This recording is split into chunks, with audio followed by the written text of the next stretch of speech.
The Story of an Hour by Kate Chopin. Knowing that Mrs. Mallard was afflicted with a heart trouble, great care was taken to break to her as gently as possible the news of her husband's death. It was her sister Josephine who told her, in broken sentences, veiled hints that revealed in half-concealing. Her husband's friend Richards was there too, near her. It was he who had been in the newspaper office when intelligence of the railroad disaster was received, with Brentley Mallard's name leading the list of killed. He had only taken the time to assure himself of its truth by a second telegram, and had hastened to forestall any less careful, less tender friend in bearing the sad message. She did not hear the story as many women have heard the same, with a paralyzed inability to accept its significance. She wept at once, with sudden wild abandonment, in her sister's arms. When the storm of grief had spent itself, she went away to her room alone. She would have no one follow her. There stood, facing the open window, a comfortable, roomy armchair. Into this she sank, pressed down by a physical exhaustion that haunted her body and seemed to reach into her soul. She could see in the open square before her house the tops of trees that were all aquiver with the new spring life. The delicious breath of rain was in the air. In the street below, a peddler was crying his wares. The notes of a distant song which someone was singing reached her faintly, and countless sparrows were twittering in the eaves. There were patches of blue sky showing here and there through the clouds that had met and piled one above the other in the west, facing her window. She sat with her head thrown back upon the cushion of the chair, quite motionless, except when a sob came up into her throat and shook her, as a child who has cried itself to sleep continues to sob in its dreams. She was young, with a fair, calm face, whose lines bespoke repression and even a certain strength. But now there was a dull stare in her eyes, whose gaze was fixed away off yonder on one of those patches of blue sky. It was not a glance of reflection, but rather indicated a suspension of intelligent thought. There was something coming to her, and she was waiting for it, fearfully. What was it? She did not know.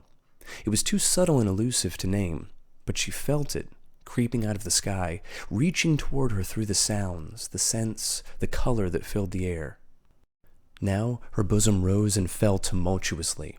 She was beginning to recognize this thing that was approaching to possess her, and she was striving to beat it back with her will, as powerless as her two white, slender hands would have been. When she abandoned herself, a little whispered word escaped her slightly parted lips. She said it over and over under the breath. Free, free, free. The vacant stare and the look of terror that had followed it went from her eyes. They stayed keen and bright. Her pulses beat fast, and the coursing blood warmed and relaxed every inch of her body. She did not stop to ask if it were or were not a monstrous joy that held her. A clear and exalted perception enabled her to dismiss the suggestion as trivial.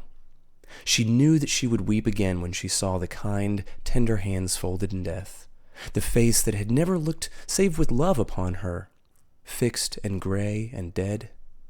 But she saw beyond that bitter moment a long procession of years to come that would belong to her absolutely, and she opened and spread her arms out to them in welcome. There would be no one to live for during those coming years. She would live for herself. There would be no powerful will bending hers in that blind persistence with which men and women believe they have a right to impose a private will upon a fellow creature. A kind intention or a cruel intention made the act seem no less a crime as she looked upon it in that brief moment of illumination. And yet she had loved him, sometimes. Often she had not. What did it matter?